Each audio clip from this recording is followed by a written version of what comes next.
What's up, everyone? Welcome to Test Your Might, the weekly video game debate show.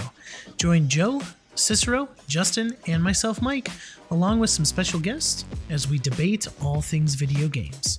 If you would like to support us, please share, subscribe, and leave a review. Now, enjoy the show. Go. Welcome to Test Your Might, the weekly video game debate show. I am your host, the Mafia Lord himself, Stubby Stan, a.k.a. Cicero Holmes. Say hi to your mother for me. And I'm not by myself. I came here with my friends. I got this friend over here. He is the one, the only captain of the ship. He stays at home when he games. Stay-at-home gamer himself, Mr. Mike Anstead. How you doing, Mike? That is usually where I game. I've taken it upon myself to do that there. So, yes. All right. Well, and I'm doing good. All right. Well, my other little bro is that guy. He squeaks when you squeeze him, because he is the rubber duck himself. It's Justin Rubber Duck. How you doing, Jess? I'm doing great today.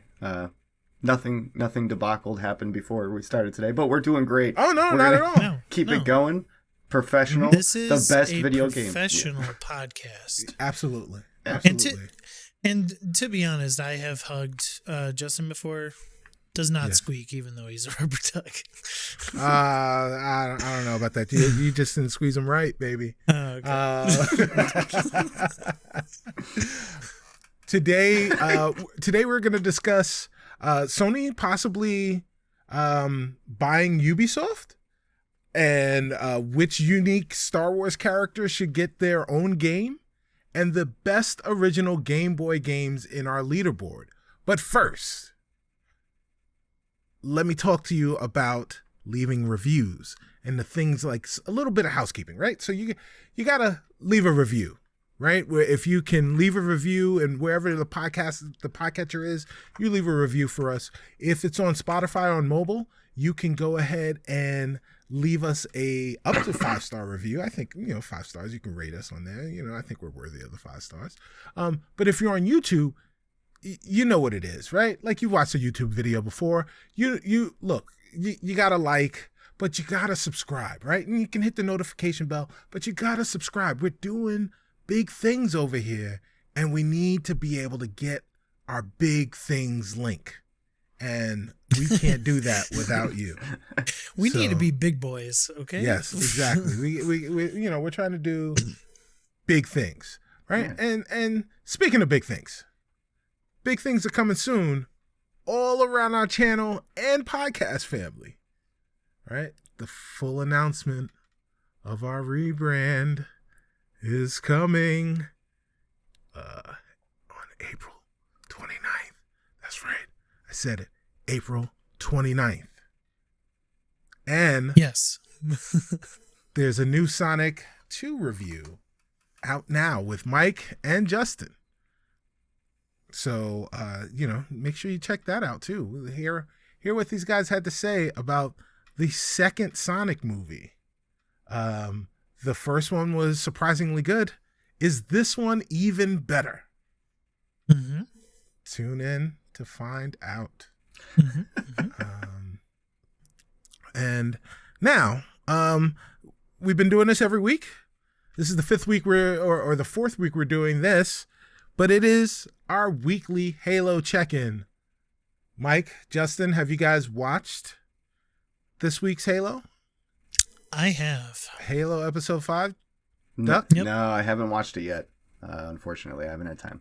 No, seriously? Yeah, I haven't watched episode 5. I'm hoping to hear good things. I'm okay with the tease and you guys spoiling whatever comes, because I'm looking forward to watching it regardless. All right. Well, Mike, why don't you give us your synopsis of this episode? Yeah. So basically, it was the episode we needed. I will say it. I'll say it as plain as that. We definitely needed it after the 3 episodes of pretty much straight drama and not too much action besides a little bit at the end of episode 4. And so this was the episode that we needed.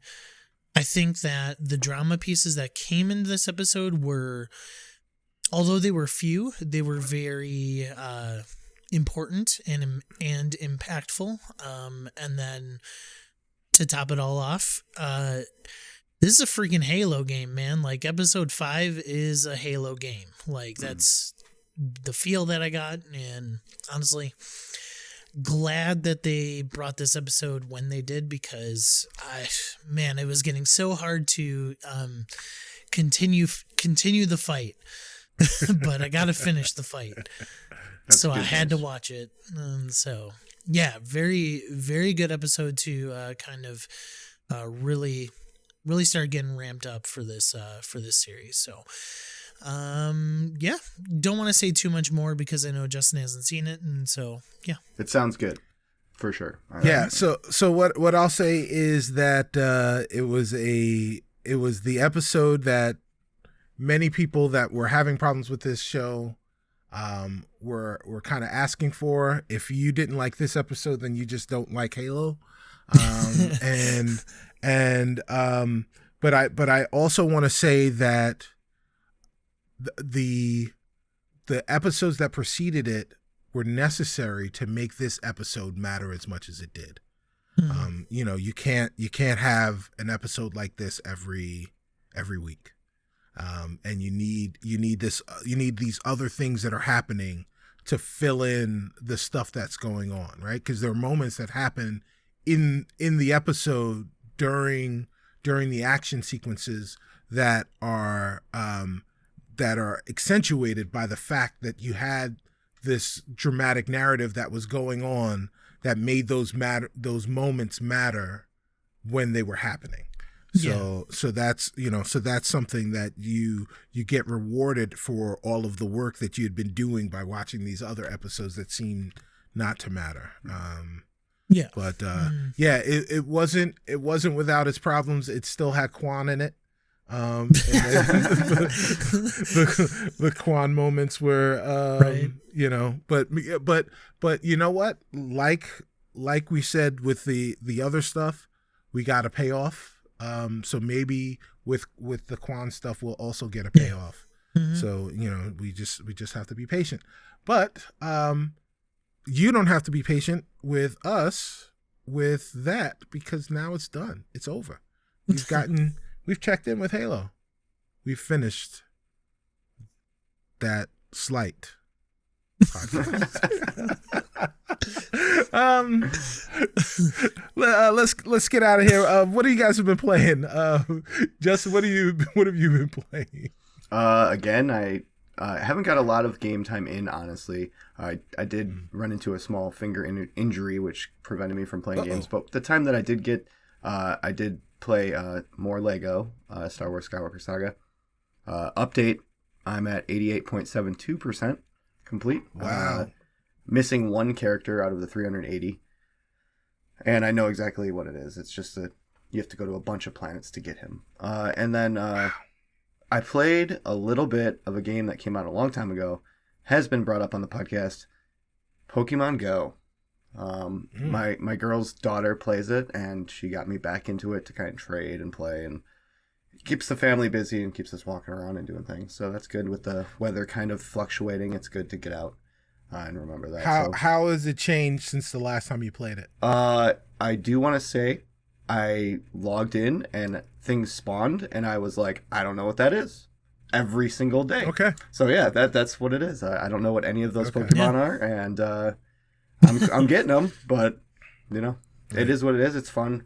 Not a lot of differences between like raiding and that kind of stuff. You still go with friends or whatever to the places, and you spin stops and that kind of stuff. But it's kind of cool. It's just a unique thing. They have upgraded, from what I can tell, the AR stuff, so you can take better pictures with your Pokemon and stuff. That's cool. Oh, okay. But other than that, that's really what I've been playing. Those two things.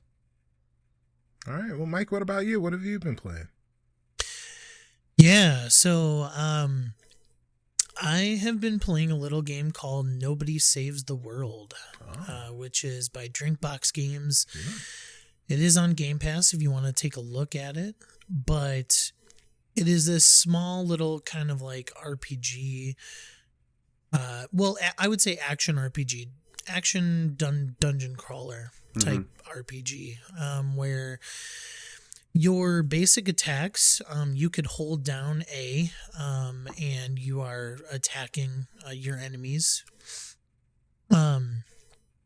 So it really has this Diablo-esque, type of combat and everything. But you are nobody, and you get in possession of a magic wand, and this wand is one where you can change forms. So you can change the first form that you get is a small little rat.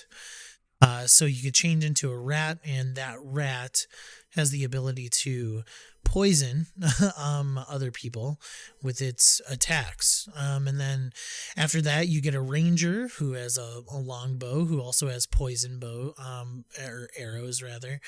And then afterwards, you got a guard or whatever, who has a sword, who does basic melee attacks and stuff like that. And so you are just trying to save the world, obviously. And it's just really fun.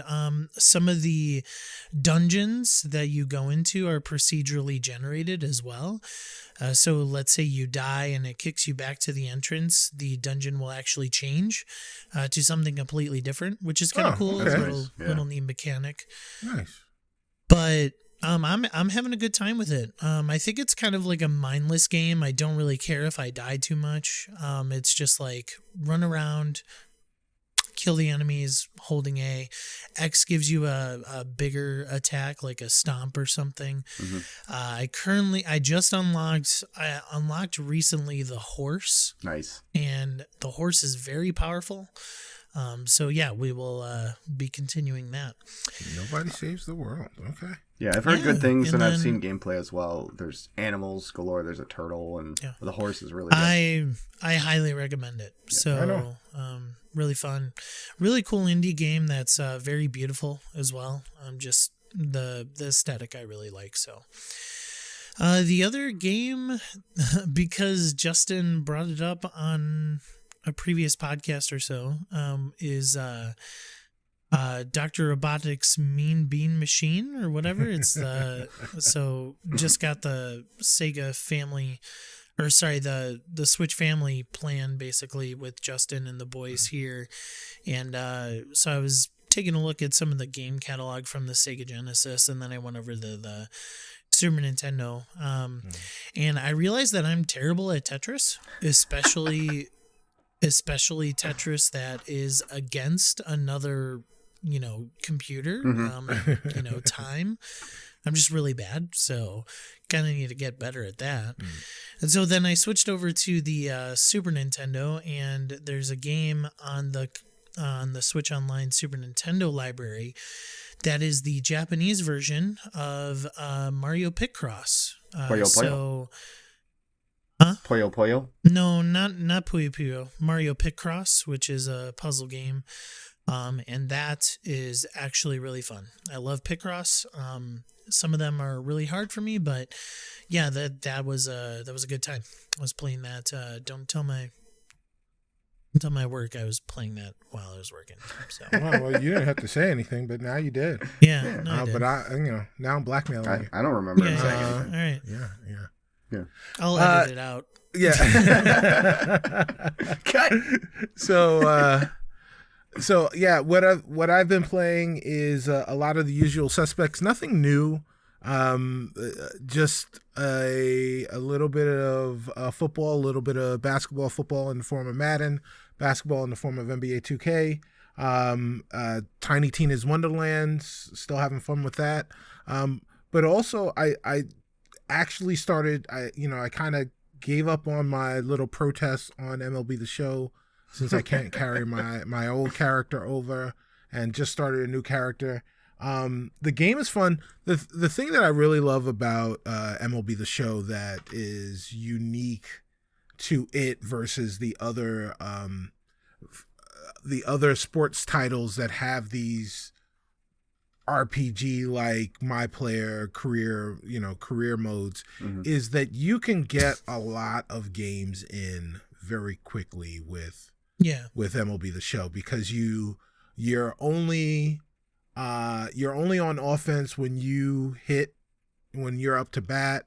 You're only on defense, by default when there are certain moments that you have to do on the defensive side. So you can go through 3 games in 30 minutes. Yeah. Which really, really is helpful for a game that has 162 games in a regular season. Mm-hmm. So, the fact is that you can advance it pretty quickly, even more quickly than playing NBA 2K, I think, Yeah. Yeah. So I enjoy that part. And the other part is that baseball is a unique game because you can do everything right and still have an unsuccessful offensive appearance. And that game does a great job of recreating that level of frustration. And then the euphoria when things do go right. So like I really enjoy MLB The Show for that. So I'm playing that stuff. I'm done playing games this week. I forgot to yell at you after last week's episode, because you were ranting off what you were playing, and you were like, I was playing a little bit of NBA, a little bit of Madden, a little bit of this, a little bit of that, and I got a little bit of Monica like stuck in my head. You got some Mambo number 5, yeah, Lou Bega. There you go. Shout out to Louis Bega. Yeah. Well, that's what we've been playing. I don't know what Louis Bega's been playing. Ice cream. He'll sing it. Yeah, he'll sing it to you. Let's get into a little bit of news. A little bit of news now. You started it. Yeah. I'm actually pretty excited about this. A new Tales of the Borderlands is coming. Mm-hmm. The guys that created Tales of the Borderlands is not necessarily Telltale. Mm-hmm. I'm not exactly sure who it is. But it's a new one that's coming. Are you guys excited about it? Justin, did you play the original? I did. And are you excited for this new one? Yeah, I'm pretty pumped. I'm excited to get a new Tales game, honestly. But they did say this year, which is huge. That's like, wow, Yeah. That's huge. To make that promise so early and just announce it and say, hey, by the way, it's coming this year. That's some good news for sure. I'm excited for sure. Mike, do you think that it's coming this year? Are you excited for it? Do I think it's coming this year? I mean, I don't think you could really ever say anything is coming this year. I think we've stated it before, and I've heard on another podcast. I think this is the year that like COVID is actually going to catch up with a lot of games, like in a very significant way. Right. But yeah, I think it's very interesting that this is coming out at a time where like there's not a lot of these types of games like coming out in a big AAA space sort of way. I'm sure Sean Rugg could tell us like 18 different ones of them that are on the indie page, but yeah, I think that even you've met him before, Cicero. On Unlocked, Ryan McCaffrey believes that Tales of the Borderlands is his favorite. Because of the comedy and stuff like that, and so a lot of people say Walking Dead, but it's more Telltale, and that's what people want. That's what people want ultimately. So I personally am not a Telltale fan, but that's just me. So oh really? I'm happy for everybody else. So not a Telltale fan at all? In the sense that I haven't really again, I've said this before on the podcast, but I am what they say a woke gamer now, because I used to just play sports ball all the time. Sure. So maybe if I do give, a certain Telltale game another chance, I would maybe get into it more often. Right. Or more, Okay. not more often, more now Right. than prior. Right. You'd be more receptive to would say so. trying out those experiences now. Yeah. Right. Okay. Well, that's good. That's good. So, I mean, what's awesome is that I don't think they've been delisted. You can, they're all backwards compatible. The Telltale games are all backwards compatible on Xbox. So, you can get a couple and try them out. I think they're fantastic. Oh yeah. And I think they're games that are positioned in a way that make it palatable for you. I think specifically. the one that really strikes me, The Batman, is no, not even Batman. Like Batman, I've lived those stories in the comics. Like I think the one that really grabs me the most to want to play is actually Wolf Among Us. very good. So I think that's the first Telltale game that I kind of want to try to finish. Right on. All right. Wow, I'm blown away. right. It's not Batman. Yeah. Well, he can make his way there. Yeah. He can make his way there. So, that is, I'm excited for it. This is a thing that is right up my alley, and I'm excited that it's coming back. And I already said that. So, let's talk about the other piece of news that is up in the air. This place that's called Ubiquitous Software, aka Ubisoft, is putting the feelers out. They want somebody to buy their wares, to buy their company. So there are a lot of rumors around going about who is going to buy Ubisoft. So if someone were to buy Ubisoft, Mike, who should it be in your opinion? Well, let me Ubisoft your excitement here. Okay. I don't know, like a lot of rumblings on Twitter. I'm like I'm like always blocking, like not blocking or just like muting. Sometimes I don't know if I'm like crass enough to like just straight up block people just yet. I haven't decided yet. Right.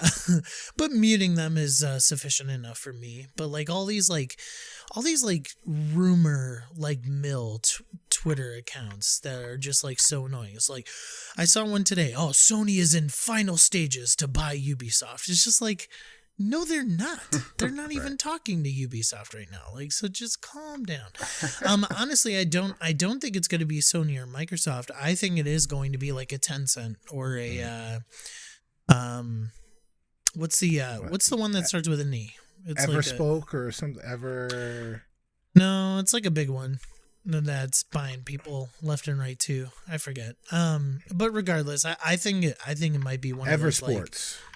Yeah, I think it might be one of those like when you think of gaming, you don't think of the those big publishers.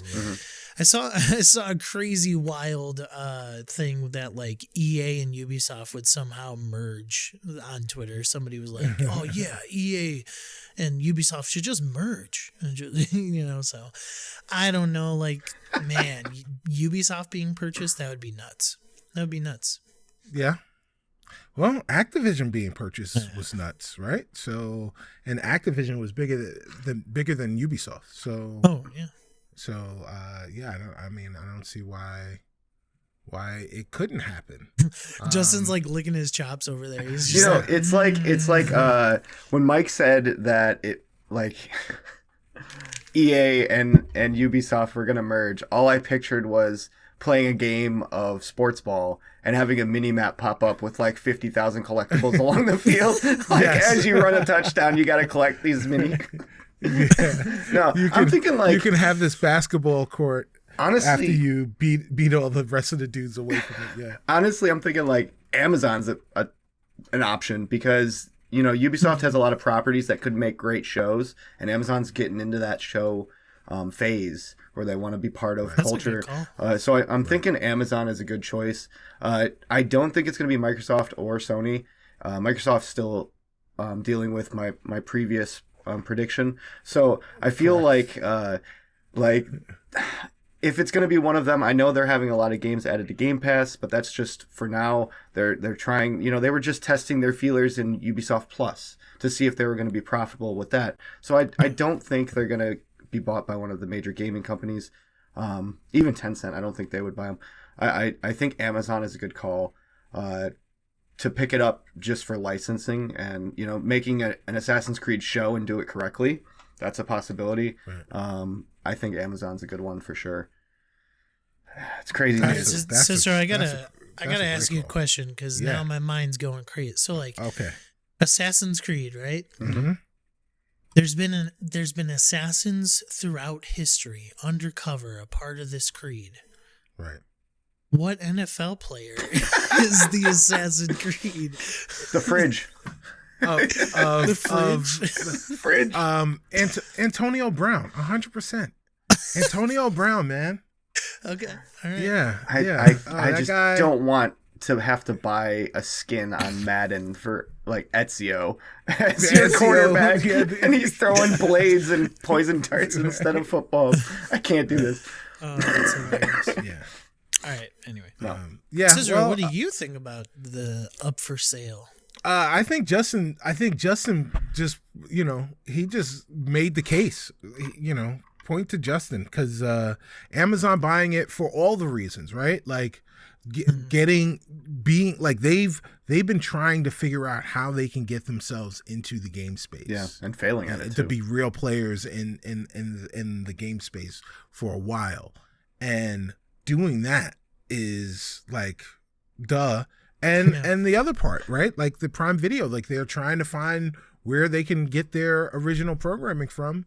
Mm-hmm. And if they wind up buying Ubisoft Studios, they've got all that IP that they can use. It's a match made in heaven.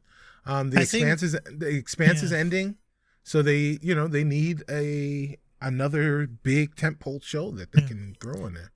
I think what's even more intriguing about that, at least from the gaming side, is that both of those companies are sort of in the same mindset of what the future of gaming is going to be. Like Ubisoft is trying to become more live service focused. Right. And that's literally all Amazon does. They have Lost Ark, they have only MMOs that they've produced and released. So I mean, I think that's not a bad call at all, Justin. I think it's sort of a match made in heaven. Mm-hmm. It's just it's on the table, that's all. Yeah. There it is. Bezos, if you do this, you need to call us and give us our flowers, and our flowers look like money. Like a lot of it. No, I just want to indefinite Ubisoft Plus subscription for free. Thanks. Right, or a little bit of it as far as you're concerned. Right, it's all relative. We'll take a bit of money. Yeah. Don't let them take your franchises and IPs and ruin them. Make sure you're behind the projects that they create if they do it. Okay, all right. Well, there you go. That's the one edict. Yeah. From the duck. And the edict for me, because I'm the judge, is it's time. Gentlemen, it is time. Yes, put your hoods on. Get ready to fight. Because here we go. It's time for Test Your Might. Test your might. You need a mic stand. You need to start rapping. Right. Throwing down some pizza. Oh man. See, if you guys aren't watching the YouTube video, you are missing some great impersonations by the one and only Mr. Mike Anstead. So Mom spaghetti. Right. You better. Right. So are you ready in this corner?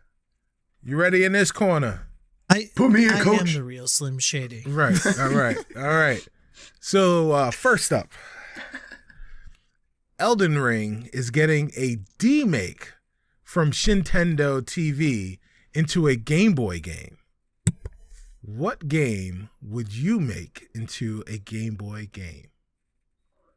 Let's see. So, I would give it to Mike first, but he won't respond. So, Justin, you get the choice of... You get the choice. That's a little inside baseball for the three of us and nobody else. Oh, that's good. So, right. I'm going to Justin, go first on Justin, this one. you get the choice to go first. Yeah. All right, you're going first. So. Sorry, before Nintendo TV, he is live streaming all of this demake that he is doing. So go ahead and check out his Twitch. All right. If you hear my voice right now. There you go. All right. So growing up, I'm going to take you back. When I got my Game Boy, I got my Game Boy Color. I was a little boy playing in the dark room with the light on, getting yelled at when I'm supposed to be asleep. I was playing Pokemon. And when Pokemon came out, there were a few different versions of that game. There was red, there was blue, and then my personal favorite, which I'm wrong for, is yellow. But okay. There were 3 different types of this one game, pretty much Pokemon game, when I was growing up. So I thought, let's take a game, break it into 3 parts, and release it 3 different ways like that. So I'm thinking Grand Theft Auto 5. And you have the 3 stories of Trevor, of Michael, and of Franklin. Yeah.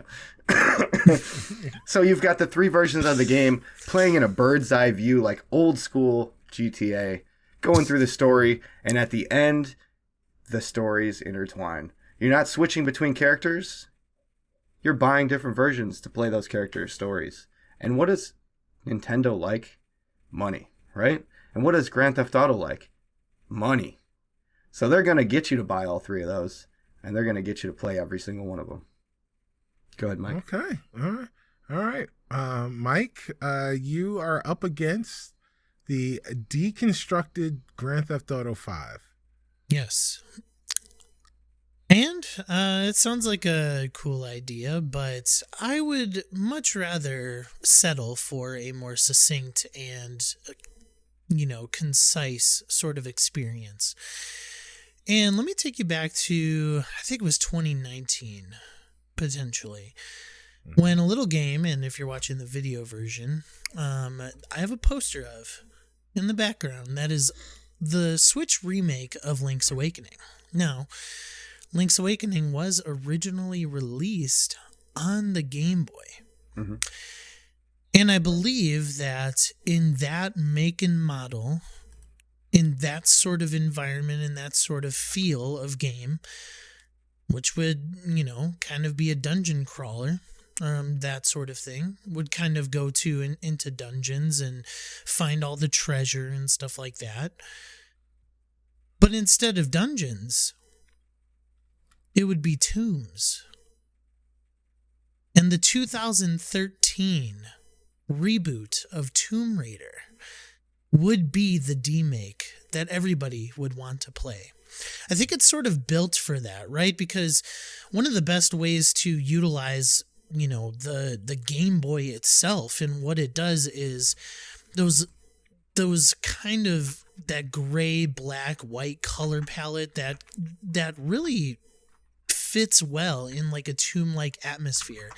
And then plus, with at least Tomb Raider, you have different types of enemies, really, that would create some variety to those dungeons. You have boss fights that would create variety to those dungeons. And you have a main character that could quite possibly still, even though in a Game Boy setting, could help the story along. You have a character that you could relate to in Lara Croft, who is trying to search for what her family kind of stood for, and what her family did in the past, and trying to figure out what happened with her dad and stuff like that. And so I think that what this really comes down to is that one of the greatest games to ever release on the Game Boy, in Link's Awakening can have this sort of similar vibe with Tomb Raider in the sense of scope, in the sense of adventure. And that's how Tomb Raider would be played. You have different types of weapons, you have different types of enemy types, and you have different environments that you create within it. And not to mention the fantastic dungeons, or in this case, tombs, that you would be able to explore. Okay. All right. So we've got D-Made GTA 5 3 ways times 3 and versus D-Made Tomb Raider reboot. So Justin, tell me why I should be plunking down not only the money for one cartridge, but for 3 additional cartridges. What am I going to get in GTA 5 D-Made that I won't get in the Tomb Raider reboot D-Made? You know, as much as I'm for taking Tomb Raider back to polygons, or in this case, pixels, it would be a good game. I'm saying that. It would be. It would match the aesthetic of the Game Boy very well. The color palette, like you said, does have multiple vehicles or different enemies, different weapons, a lead character, as does mine. And mine also has vehicles and missions. And you, instead of roaming through tombs, you're going to be traveling across Los Santos and going across the entire GTA 5 map as the character you chose to buy. So you're going to be doing a unique experience for that character that's different from the other 2 versions. But at the end of the game, you see those characters come fold that you know and love and have been playing for years. You know, it all comes down to the scope, right? So the original GTA games, the bird's eye view, top-down games, were big games for their time. And this would not differ at all. You would have multiple vehicles to get around that map. You'd have multiple ways to move and shoot and hurt, whatever you're doing for the mission. I think that it would translate very well. I know you said it's kind of hard to deconstruct that into a Game Boy game, but I don't think that's true, because we had those old school games, London and 1 and 2, that were very well received at the time. And they were much, much more difficult because you didn't have that full scope of view. But that's what made it challenging, and that's what made it memorable, because you had to push through and fight. And when games come out nowadays like Elden Ring and Tunic that have that struggle to do good and get better at it, I think this game would do good. And it's another way, you know, it all comes down to money. If GTA wants to break down their game into 3 versions and have it on an old school console, people are going to buy it for sure. And people are going to play it for sure. There won't be an online component, which means no microtransactions. Still being cheat codes, whatever you need to do. Game Boy had cheat codes. I think that it would sell way, way more copies, even if it was just one of the 3, than Tomb Raider would. So one of those versions will sell more than Tomb Raider. Why is Tomb Raider, Mike, better than 3 GTA 5 games? Yeah, I don't know. Like, I think the money argument is really antiquated at this point on our podcast. I'm kind of over it.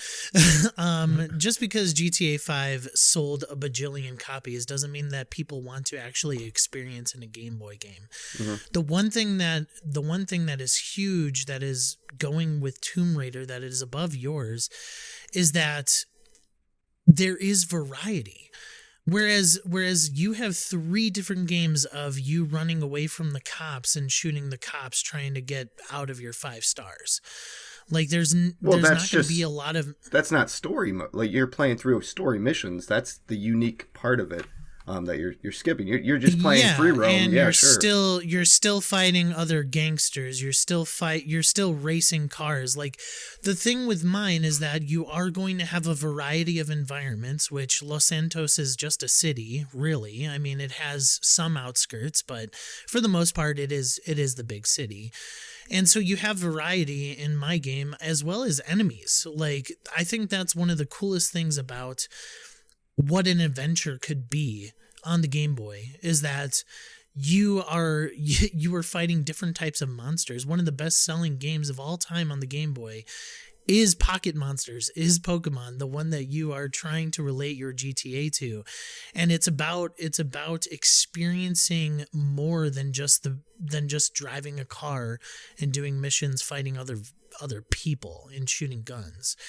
And I think one of the things that like GTA has going against it as well is its scope. It's that you cannot necessarily translate that type of dense open world into a demake that you can with Tomb Raider. Tomb Raider is a linear game, but the linear game goes through different environments, which would translate better to a more succinct and concise overworld, such as Link's Awakening.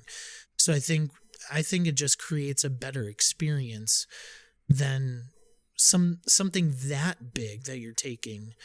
Well, and bringing it down to a demake. You know, I feel like Tomb Raider, the remake, the original remake, was a good game, and that's the one you're rooting for. Where are you going to go from that after? You know, you have pretty much Lara Croft being a god now, and that's why they're making it again, because she's pretty much a god now. And I'm not talking about the sequels. I'm talking the reboot. Yeah, I'm talking about a game that's still good now. Not had to make sequels. It's good, and it's good the way it is. You know, splitting it into 3 parts and taking it on Los Santos alone, you can have gang warfare that is different types of enemies. You know, it's not all about the enemies in this game. It's about the collection of cars, the collection of weapons, the mission progression, and the story elements. That's where it's going to hook you. Just like Lara Croft will hook you with the story elements and the enemies, this has multiple things that it'll hook you with as well. You're talking about also a sequel. Like you're saying that, you know, you're taking my sequels into consideration when I'm not even talking about them, and you're talking about the 5th sequel. Well, GTA is a standalone sequel. Each game is standalone from itself, so that's the difference with that argument. Okay, all right. I think I've heard enough. I'll say that. Justin, I was impressed with GTA 5 going 3 ways. Like, oh, all right. There were a couple of problems that I was wondering to see if questions would be asked about them that came into my head. But then I heard Tomb Raider reboot GBA style or Game Boy style, and I was like, oh man, that's dope. That's dope. And then Justin made his argument for Grand Theft Auto, so the round goes to Justin. All right, he gets the first one. Congratulations, Duck. Quack, quack. Next up is Amy Hennig is finally getting her Star Wars game. Finally. Mm-hmm. So we have debated Star Wars games in the past, but this time we are going to debate who the main character should be. And this main character cannot be a Skywalker. All right, we're playing losers outs. So Mike, you get the choice of who, do you go first or do you pass it to Justin? I'm going to pass it. Okay. All right. Justin, who will the main character be? And it can't be a Skywalker. So when I read it cannot be a Skywalker, I thought that makes sense. We've had a lot of games, Star Wars related, that experience the good side of the Force and the Jedi side of the Force. So I was thinking, Let's make a darker game. Let's make a Sith-based game. And let's take a Sith that was one of the beginnings in the saga that is Skywalker. And I'm talking about Darth Maul. Let's get a prequel Darth Maul from Dasimir when he was 10 years old all the way to when he met his trainer. And that's Sidious, by the way, if you don't know. I'm pushing my nerd glasses up. Darth Sidious, which literally was the one who invented the rule of 2. 1 master and 1 apprentice. and Darth Maul was one of the first Sith to be trained by this man. All right. Well, so we've got Darth Maul. Mike, who is your Star Wars character? Yeah, I lent it to you first just to see if you would go Darth Maul, because that was definitely one that I was strongly considering going with. But I think one of the things that has plagued what Star Wars is kind of just being incredibly related to the Skywalker saga, as far as the movies go. And I think the one thing that we truly have that feels separate, although there is a Skywalker that shows up, is the Mandalorian. But I wouldn't choose the Mandalorian to be this titular character of Amy Hennig's game. Mm-hmm. But one character from said show, set in the future, that I would thoroughly enjoy a story for. An older, a much more wise, one who has learned the ways of the Force. From Luke Skywalker himself, that is Baby Yoda. We should have a Baby Yoda video game. And I believe that all the cuteness, all the fun to it, but having be a little bit more mature, a little bit more wise, not as quite as one of his ancestors like Yoda, just yet, but navigating the shortcomings of what the galaxy is, and continuing the Jedi story. Got Baby Yoda, man. Baby Yoda. So we've got Darth Maul versus Baby Yoda, also known as Grogu. Yes. Thank you, Cicero. Every time he says Baby Yoda, I'm dying over here. Yes. So a slightly more mature Grogu. So why is Darth Maul the right choice here, Justin? I think that the extent of seeing the Sith side of training would be a much more darker game, of course. You'd see the death and destruction. You'd see the anger and the powers that Maul has with just being attuned with the Force and being able to just have that heightened sense of things, because Maul is known to have that. And then you are able to see Sidious in action as well as your trainer. I think a lot of people would love to see Sidious do something other than stand in a room and yell at someone. I feel like having him in action as a Sith master would be awesome to see, and being the person to be trained by him would only increase people's love for Darth Maul. And Darth Maul had such a short life that it's, I got this idea playing Lego Star Wars. When you spawn in as Darth Maul, he says, "It's about time for me to come back." And I'm like, triggers bells in my head. I'm like, is he coming to a show soon? I can't wait. Is there like a teaser here? Yeah, he's coming to a game that I'm creating. And it's Darth Maul and Darth Sidious working together to try and build this whole entire empire of evil. And then you've got, even after that, he started running the controller of like crime, pretty much. He was the crime boss that you can have even further after he dropped out of the Force and he wanted to leave the dark side. He wanted to still be a man of power, and to have that story told and not just see him fight Obi-Wan and Qui-Gon and then end. Everyone wants them to see him with mechanical legs in some life form. Let's get him back and let's do it right. Let's have Darth Maul. Okay. Just, you said Darth Maul versus Grogu, and I'm like, if that situation happened, Grogu would die. And there would be nothing Grogu could do because Grogu is not trained enough at this point. Now, if you're saying Grogu way in the future and has been trained and is ready, but that's not what's happening. he chose to go with Mando.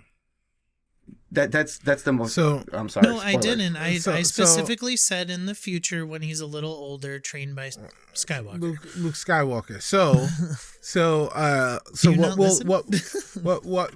what we'll do now is we'll turn it over to Mike.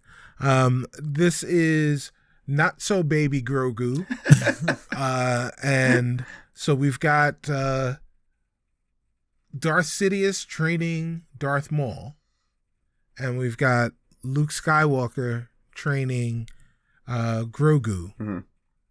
Why is the light side of the Force training better than the dark side of the Force training? Why is Amy Hennig writing your story and not Justin's? Well, first of all, I don't think Amy Hennig's gonna write a Jedi story. But let's make that clear. I think she's probably sick of it too. But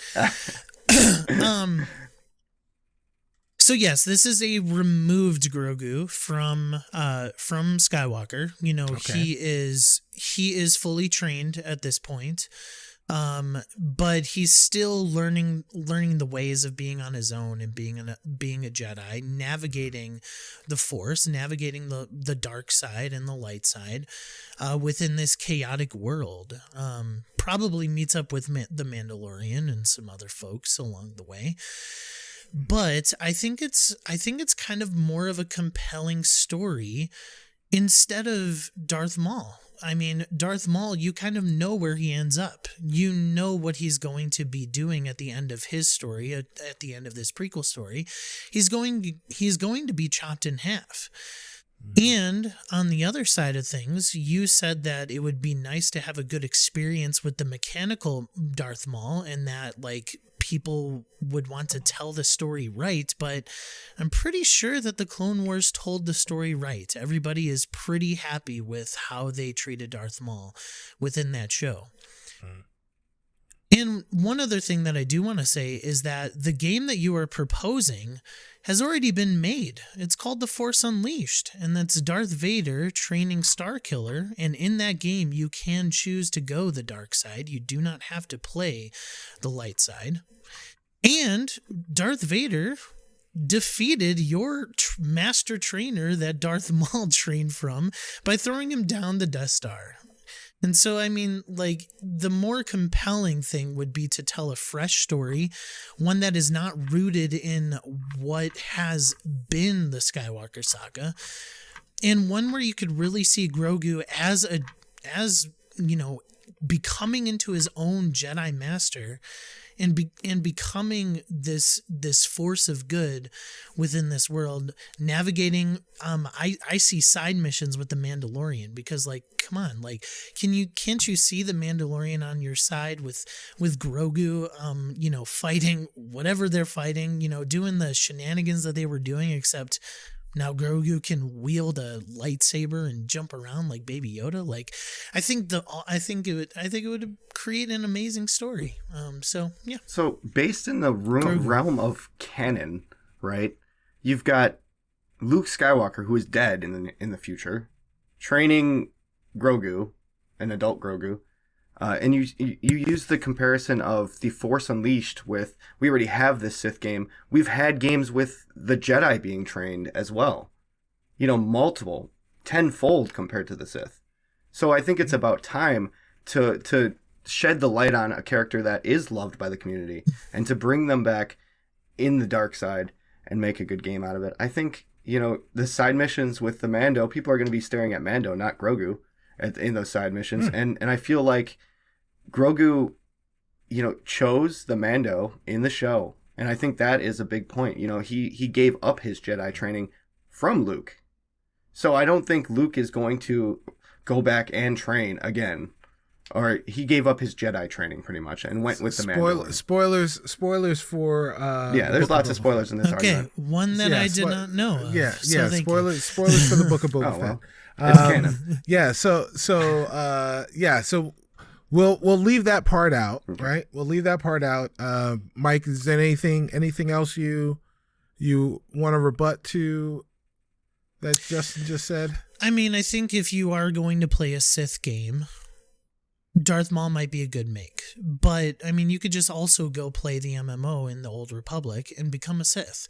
Like, there are options out there currently that you can play as a Sith, just like Jedi. So I think that point is null and void. I think there's been experiences where you can be the Sith and really good games at that. The Force Unleashed was a really good game. You become a Sith Lord if you would like to. And I think that, like, I would much rather play a game where you do not know the outcome. Whereas when you are playing a game as Darth Maul, you know that it is going to end up getting cut in half and then coming back with some mechanics to you, and then being in the Clone Wars. And he may have shown up in Rebels or something, but like, at least with Grogu, you have the vast majority of what the Star Wars galaxy is, and Amy Hennig can play with that so well. Whereas if you are choosing Darth Maul as your character, Amy Hennig, one of the most creative minds in all of video games, who wrote the Uncharted series, is pigeonholed into one story that can only become one outcome because it needs to stay canon. Mm-hmm. That's what you don't get with Grogu. So, all right, I've heard enough. I will say that the argument that Mike's making about whether or not there's no room because you already know the outcome for a particular character. Sometimes a road trip isn't about the destination; it's about the stuff in between, going from point A to point B. You know where you're going to end up, but the story is really in what happens in the middle. So like I don't put a lot of weight into that argument, but I do put a lot of weight into the argument of being able to tell an original story with a character that we only know a little. Mm-hmm. So for that reason, I'm giving this to Mike. I like going to Grogu, even though he called him Baby Yoda. Yeah, even though. I think both games would be awesome regardless. Yes. You could still call him Baby Yoda, guys. He was called Baby Yoda for most of the season. Well, the child was his nickname for We Disney. called him Baby Yoda. Yeah. We called him Baby Yoda. Nobody else did. They didn't call him that. No, they called him the child. Okay. Yeah. Oh my goodness. Right. You guys because he's not related to Yoda. Overruled. Yes, exactly. And Yoda is a Yoda from Yoda. Sonic Origins was announced coming soon. So what classic saga of games from older gen should be remastered, and what feature would you like to add to make it new and improved? Losers out. So Justin, you get to choose. I'll go first. All right. So I'm old, and I consider this older gen, so I'm going with Xbox and the PlayStation era. We've got Def Jam, and I want them to bring it back and do it right. This game is going to be called Def Jam Fight for Vendetta, which is a collab between Fight for New York and Vendetta with, I believe it was like, if you add them up, it's like 95 characters, playable characters. One of the biggest things, the thing that I want to add, number one is new rappers that are in the game, new actors that are in the game that are also rappers. Usually that's what it was. And then also a custom creation of character creator, like the old school N64 fighting wrestling games we had, where you could create whatever you want to fight up against, Exhibit and Snoop Dogg and all the good characters from the games. And just, we need a dirty fighting game. We need something. Microsoft definitely does. And I know everyone loves to play a good round of Def Jam, the old school ones, not the new ones. So that's why I'm talking about these original two. And let's do it. Let's put it in there, make it new, revitalized with new characters, and have a good couch wrestling game, wrestling/fighting game that we grew up with and loved. Bring it back. Def Jam Fight for Vendetta. Vendetta. Yeah. Fight for Vendetta. Mike, top that, baby. I don't know how I'm gonna do it. Well, but we'll see. All right. Okay. X gonna give it to you. That's all I can say. Copyright, Yeah, we definitely don't want that. Yeah.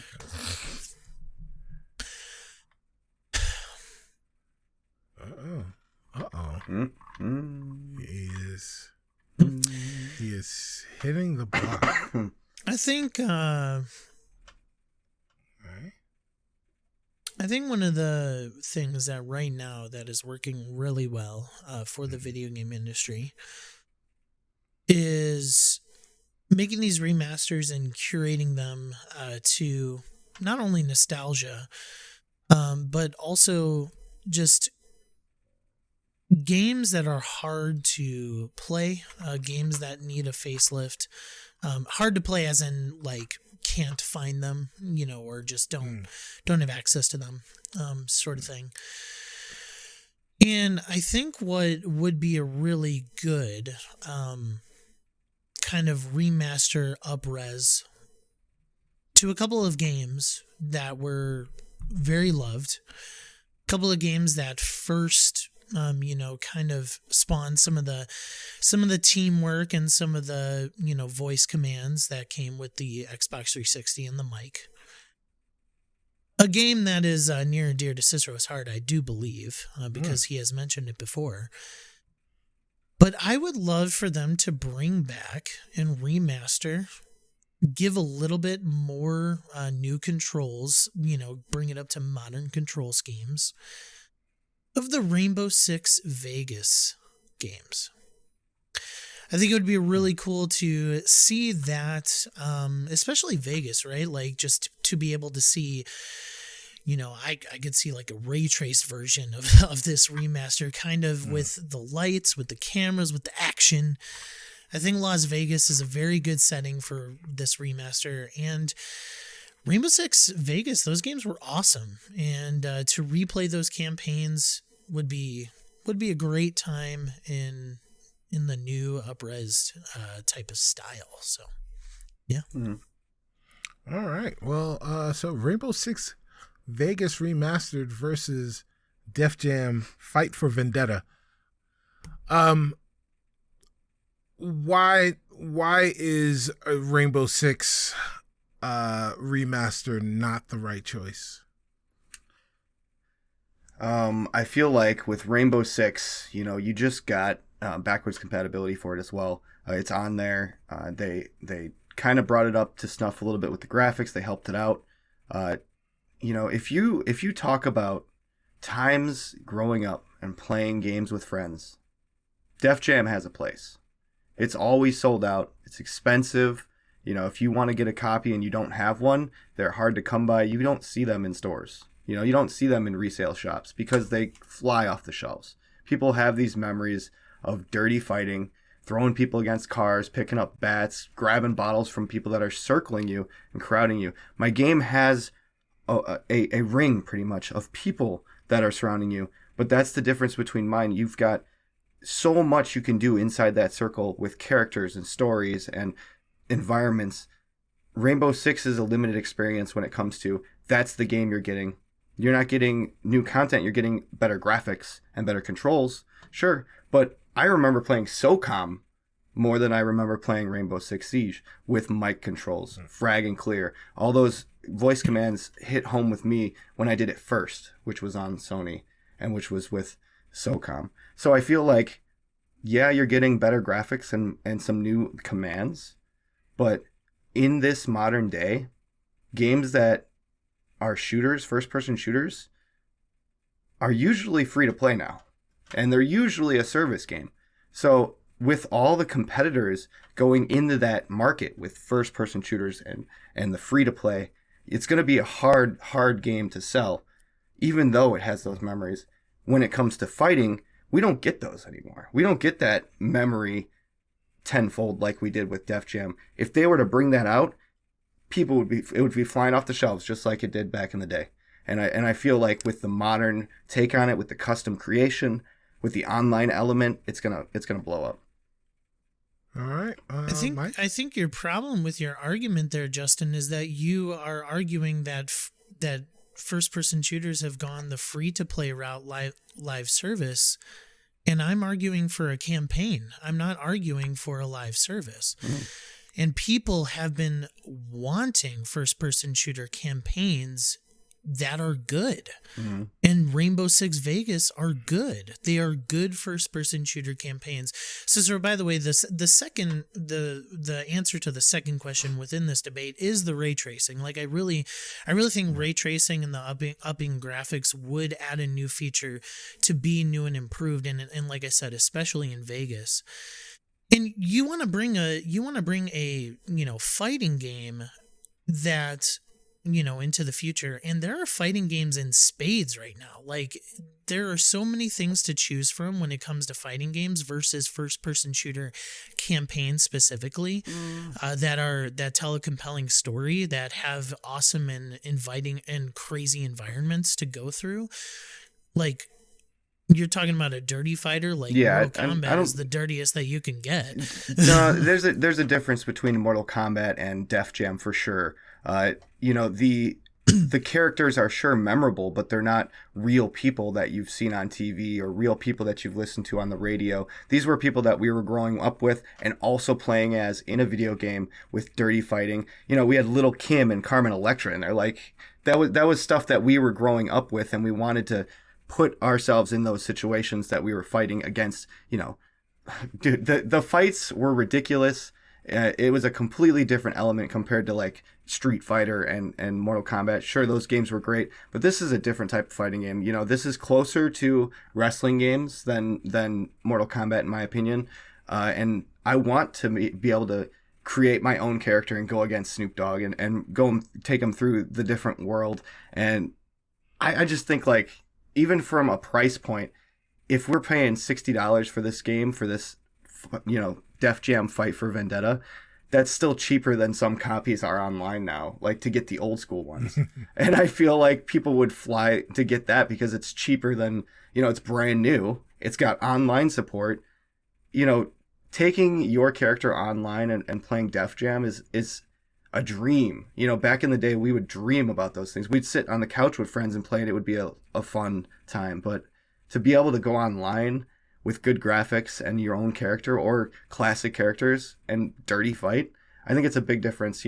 You've got the shooters, sure, the campaign, like you said, people want good shooter campaigns, but it's still in the same realm of those free-to-plays are, is it worth it? We just got a couple bad games that came out that were shooters. We had Battlefield and Vanguard. Both of them didn't sell what they were supposed to. Yeah, sure, they were top of the charts. Call of Duty always is. But you're going against those big names with this shooter. You're going to get a good campaign that we know with great ray tracing and visuals. But if you have a good PC, I'm sure there's already mods for that. So you're not going to have that need to buy it, opposed from Def Jam that is just out of shells and out of people's lives at this point. Not everybody has a gaming PC that could run ray tracing. But like with the newer consoles coming out and the new improved graphics, like sitting on your couch playing this game, like that would be the dream. I don't know, like, and I could be totally wrong, but I just don't. I think the cultural significance was maybe higher for Rainbow Six as far as its utilization with Xbox Live, and just kind of like a crazy campaign in an awesome setting. I don't know. I just think that it. I think that if we're playing, if remasters are playing on nostalgia and bringing old games to a new generation, I think Rainbow Six would be better translated to the modern era, because I don't know if that's the thing that you accidentally mentioned in your first argument rebuttal, is that Rainbow Six has a name that is culturally relevant right now in the video game universe, and that is in Rainbow Six Siege. Mm-hmm. If you bring in Rainbow Six Vegas, like, people are going to automatically know. And I mean, even come to think about that, maybe put some of the operators from Rainbow Six Siege into Rainbow Six Vegas, and you get that experience and that kind of cross promotion as well. Like, I think it works so much better. It's kind of changing it at that than what point. you're Then saying. it's definitely changing it at that point because you're changing the gameplay that you remember. You know, the fact with Def Jam. No, I'm not talking about gameplay elements. I'm talking about some of the operators, just some of the characters. Right. Just adding the operators. Just a skin. adding the operators. All right. Just a skin. All right, I've got enough data. I've got enough. This fight But is wait, over. there's more. Yeah, print it out on the dot Yeah. matrix. Come on. Right, yeah. So, Justin's the Fight for Vendetta is all the old characters, new characters. It's going to be a licensing nightmare It to is. try and get all of those people But think together. of the reward. Rainbow Six Vegas with ray tracing, that fundamentally changes that game. Fundamentally changes that game for the better. And yeah, makes it so much more dynamic because you can shoot lights out and do all sorts of different things that really completely changes that game, and makes it something super dynamic, something that I definitely want to play. But I'm gonna be playing Fight for Vendetta. I'm gonna be playing that more because it is hitting all of the right buttons. I think Justin said it right, which is like, these are people that I know, and I can play with my friends against people that I know doing the absolute dumbest things. Yeah. And that's what I care about more than even a beautifully looking great campaign that I played once before. Every time I play Fight for Vendetta with my friends, it's a new experience. And if I can create characters too, a la, like No Mercy and some of those other Ukes games. Yeah, sorry. It was a great argument. I'm sorry, Mike. Justin, you got that one. And now it is 2-1. Mike, you still have a chance. We'll see. with this blind fight. And I'm going to let you guys know that this blind fight is a quick attack. Oh, boy. Yeah. Quick blind fight. We're doing a blind fight quick attack. And for those of you who may not be aware of what a blind fight quick attack is, each person, once the question is read, will get 60 seconds to make their opening argument. They will get 30 seconds to rebut, and then a 30-second closing argument. Their time will begin when they begin speaking. Mm-hmm. But first, they must know the question. And the question is this. With the news of a sequel to Tales from the Borderlands being released, being announced, I need for you to tell me what the greatest Borderlands game is. And without using claptrap. You've gotta without using claptrap. Without using claptrap, right. You got to tell me which Borderlands game is the best. And Mike, since you lost the last one, you get to go first. No handsome collection either. You got to pick a single title, when you're ready. No, it is a. You tell me which one. Any game that had Borderlands in it, that is your choice. All right. Borderlands in the title? Yes. Or no, I mean, not necessarily. It had to be a Borderlands game. Okay. It had to be a Borderlands game. It doesn't have to have Borderlands in the title. Okay, the best Borderlands game is Tiny Tina's Wonderlands. And the reason why I believe this is because it changed the formula. Like, it changed the formula in the sense of it's not always tied to the loot, right? In this game, it has a curated story. It has the Dungeons and Dragons feel to it. It has the character classes. It has the fun, cool type of special attacks. It has the teamwork, the camaraderie, that you guys are going out on a journey. And I think that Borderlands just sort of got sort of samey, and they needed something to spice up the formula. And that's what Tiny Tina Wonderlands does. And not only that, I believe that it has amazing humor that is welcomed in the franchise. I think that it is fresh and new, and Tiny Tina and the voice acting is really good. All right, that's it. Time is up. All right, so Tiny Tina's Wonderlands. Justin, what is the best Borderlands game?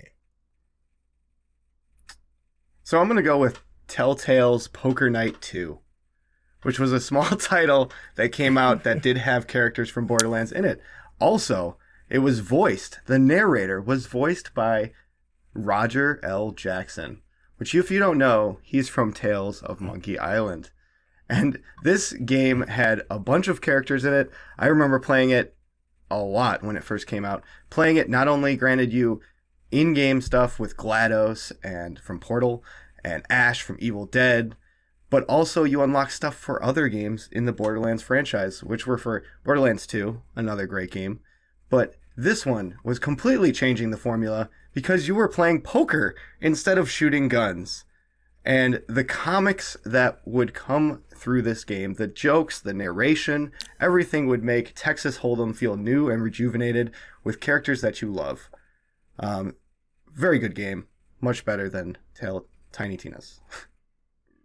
All right, right on time. Okay.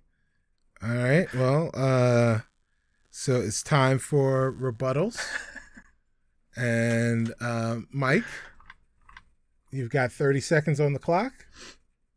Let me know when you're ready. I think the problem with a poker game is that aside from some of the jokes and some of the comedic timing that you're going to be hearing, you're ultimately just playing poker. That is just one experience. At least with Tiny Tina's Wonderlands, you have the ability to switch up your guns, switch up your abilities, to create a different style of gameplay that can change up your experience throughout the whole story. You're missing a story element with poker. You're missing the adventure with poker. You're just playing a card game. All right. Well done. 30 seconds are on the clock for you, Duck. Begin when you're ready. So yes, you do have comical timing and Texas Hold'em, but you also have Omaha Hold'em and different versions of poker to play in this game. And there is a story element. You are supposed to win virtual money currency in order to achieve table designs and chips and in-game cards.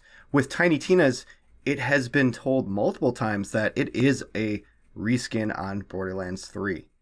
So yes, there are new elements, but most of it is a reskin from 3. The animations are very close to 3. Okay. All right. It's time for closing arguments. Mike, you're up first.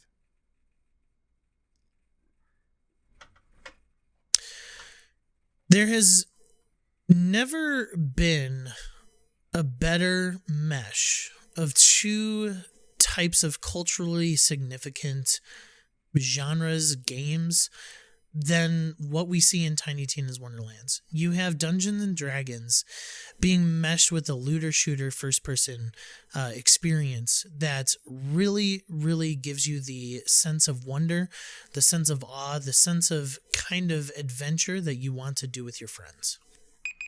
Okay. And Justin, closing arguments. When you're talking about Dungeons and Dragons, most people who play Dungeons and Dragons are also gamers. So those are things that mesh very well from the start. When you take gamers and you take fans of Borderlands and other characters from pop culture, and you tie it to poker, that's teaching people new games and allowing you to experience the same characters you love. And I didn't even mention Sam and Max are in this. Sam and Max. You remember Sam and Max? I sure do. I'm old. Sam and Max. I'm still alive. I don't know who Sam and Max is. What? Oh man. You don't know who Sam and Max Justin is? came in with a poker game where he mentioned Sam and Max. That was great. But Yeah. but it's not it's not a Borderlands game. So Mike, You said no Claptrap, and it's like Claptrap is the dealer. I can't mention the dealer. right. Oh man, so Mike has tied the game. So that means we've got to go to Metacritic Oh man. and do our Metacritic score. If you guys haven't tried that game, please do. It is a phenomenal experience. So funny. See where we can get it. It released in 2013. It's on iOS now. It's called Poker Night 2. Telltale Games. Phenomenal. Characters you love. GLaDOS is in it. It's great. If you like any characters like that and you have a small inkling you like poker, it's free money. It's not pay to win. It's enjoyable. It's unique. Okay.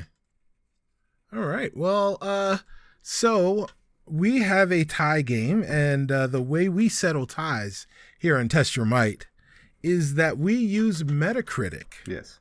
We find a game, the judge names said game, and each player gets a chance to answer with Price is Right-esque style scoring. Yeah. So that means whoever is the closest without going over wins. If they both go over, whoever is closest wins. And since Mike won the last time, I will let Justin choose whether he gets to give his score first or second. Well, we write it down at the same time. Well, so yeah, that- yeah. Well, I mean, yeah. If you want to write it down, you can write it down. I will go second. So you can, honor system. Okay. Well, do you have your scores ready for No, this game? I need to know the game. For this game. Let this guy The game is Tales from the Borderlands. Tales from the World. Tales from the Borderlands. Yes. All right. A Telltale game series, since we've been talking about it all day. Okie dokie. All Hands right, up. gentlemen, let me know when you have the scores. I have written. All right. Yes. All right. So, Justin, you said you will give your score second. That's two. Yes. Yeah, that's two. Okay. All right. And so then, Mike, what score do you have? 89. 89. And Justin, your score is I had 76. 76. And with a score of 86, Oh. Justin Yes! is the winner. I'd like to shout out to all my Congrats. fans. What's up, guys? Oh man, congratulations, Justin. Yeah. You have bested Mike in the battle of who was supposed to host this I think week. that's one of the few times that we haven't done like a number one above or one below and actually won from it. Yeah. Price is Right. Yeah, look at that. Price is Right rules. Remember to spade and neuter your pets, kids. So it's time for our leaderboard. Yeah. And our leaderboard this week is Best Original Game Boy Games of All Time. So, Mike, I will let you go first. What are your 3 Best Original Game Boy games of all time? Link's Awakening. Oof. Just cross that one off. Mario's Picross. Picross? Yeah, All right. Picross. Like that? I don't know. I'm not looking at the. Yeah, I believe that's Yeah, basically. Yeah. And we are going. My third and final choice. I didn't play much Game Boy. I was Game Boy Color kid, but I did play a lot of some of the Game Boy games on Color. So we are going with the Game Boy version of Tetris Attack. Tetris Attack. Okay. Yeah, I do prefer the Super Nintendo version of Tetris Attack, where Yoshi is like kind of the mainstay mascot on it. But Tetris Attack, nonetheless, is one of my favorite games of all time. All right. Well, I will go to Justin next. okay. I got to do a shout out for Jelly and just say Tetris. I'm gonna put that with Mike's Tetris, so that way, it's Tetris because that is a shout out. That way we don't have two Tetrises on there. All right. I'm gonna go with Pokemon Red, Okay. which is, where it all started. Just a little caveat here, Justin. I did choose Tetris Attack specifically because I felt like Tetris was going to be brought up. So I mean, I don't care. They're completely different games. Yeah. They're completely different. I'm gonna reach out for Jelly's feelings and say he probably would want me fighting for Tetris Original, so I'm gonna put Tetris on mine then. There you go. All Yeah. right. So Pokemon Red and Tetris. Yep. And then my third is Super Mario Land 2. 6 golden coins. You could just put Super Mario Land 2. Perfect. All right, that's it.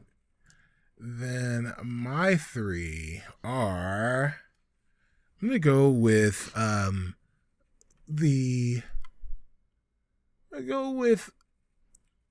three of my first Game Boy games. Okay.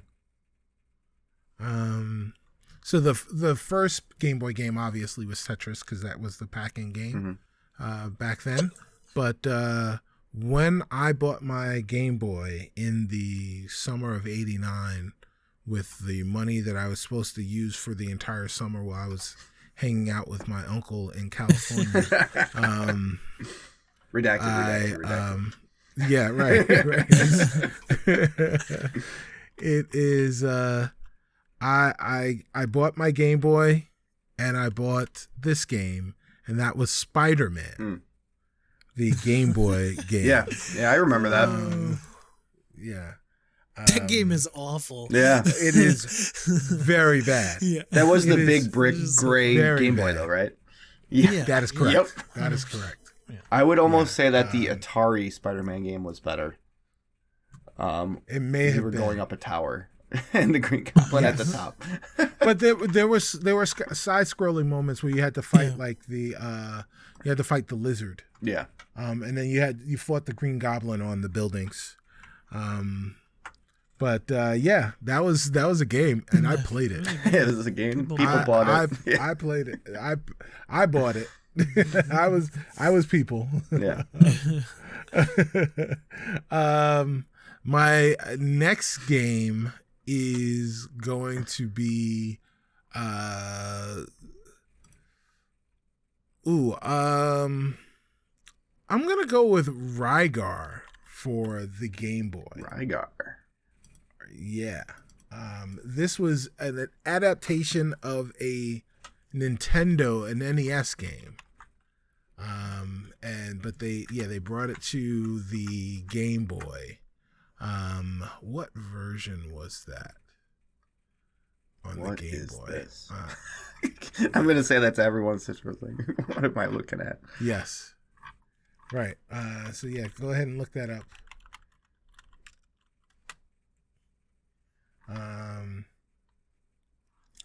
Then let's see. The other game that I'm going to put on my list is Dr. Mario. That's a good one. Mario. Rygar yeah. looks like a poor man's like He-Man or something. Yeah. Hey, it's by Tecmo. They don't miss. They don't miss. They don't miss.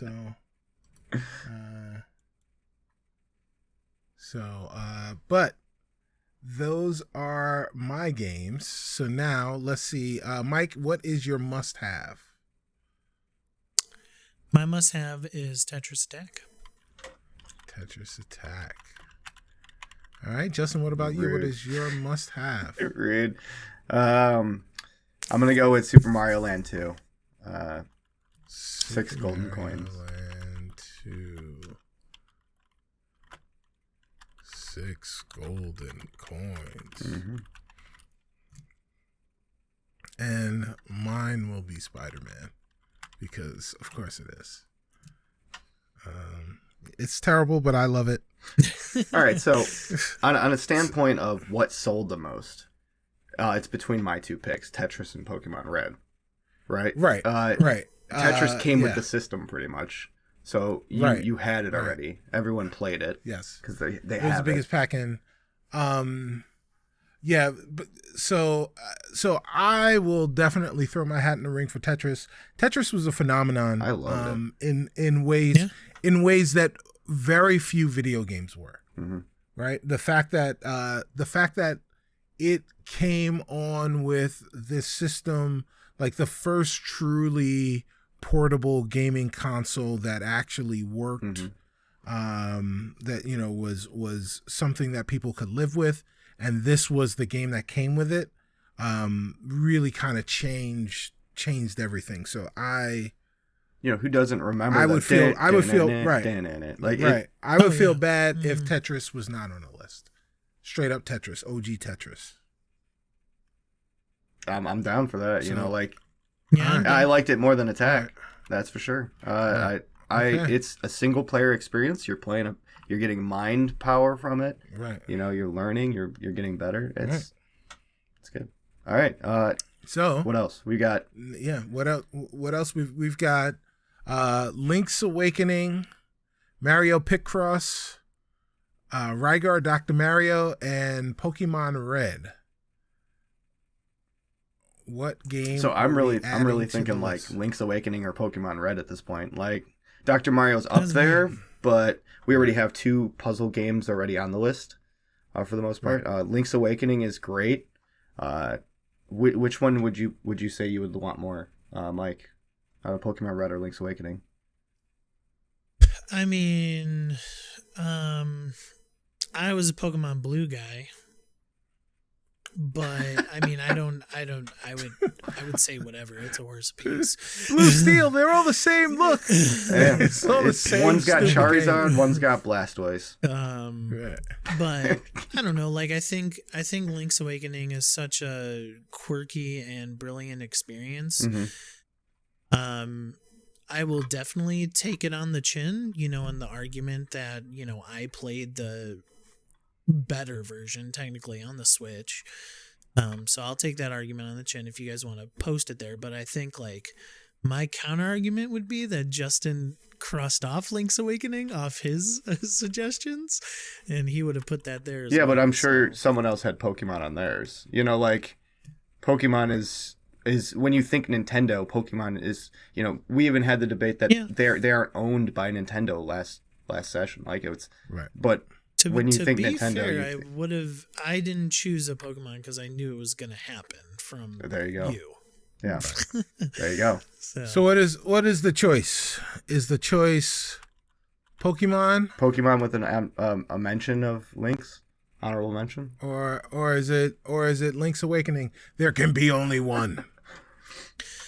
I think it's cultural significance. I think you have to put Pokemon, and we'll just do an honorable mention of Link's Awakening. All right. Well, then we have our top 5. Our top 5 for our leaderboard, best original Game Boy games of all time, in no particular order. Justin with a clean sweep, by the way. Is and a win. Tetris Attack, Super Mario Land 2, 6 golden coins, Spider-Man, Tetris, and Pokemon Red. That is Justin with a clean sweep. that is Mike losing yet again for today. What's with the downers? Like, seriously, right? Zing a zing zing. Have you guys played 6 coins? No, not yet. Oh no.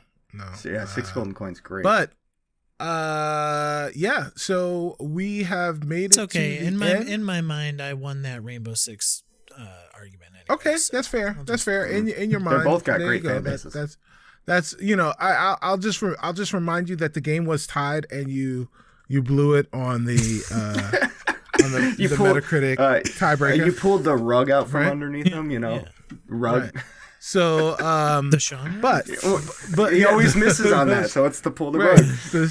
Shout out to Sean Rugg. This is going off the rails, but before it goes completely off the rails, I will say thank you everyone for listening to Test Your Might. This was episode 71. Yeah. That's correct. Of Test Your Might. And we will be back next week with a new design Mm-hmm. that you will be able to see here in the world, along with a new guest, A new face. a new I was face. just about to say that. A new face to Right, the show. a new face, a new guest. This person is you've heard of them before. Yeah, You've heard of them before. You won't want to miss this. Yeah. We're doing big things. So Yeah. for the champ, Justin, for the orange slice eating Mike Anstead. He is, he's I don't the really runner up. eat oranges, but okay. He's the runner up, but like we appreciate the efforts, the overbidding Mike Anstead. I am Cicero Holmes, aka Stubby Stan. We are Test Your Might, and we are out. Peace. Bye. Can it at least be those orange candies, like the gummies? Sure, you can have those. Yeah. Okay, What are those called? Orange Julius should come out with some gummies. With like It's probably tasty. Yeah. I've got a way to get around the copyright. Duck's gonna give it to you. Right. What? Quack. Exhibits in Def Jam. That's where it's coming from. It's getting me going.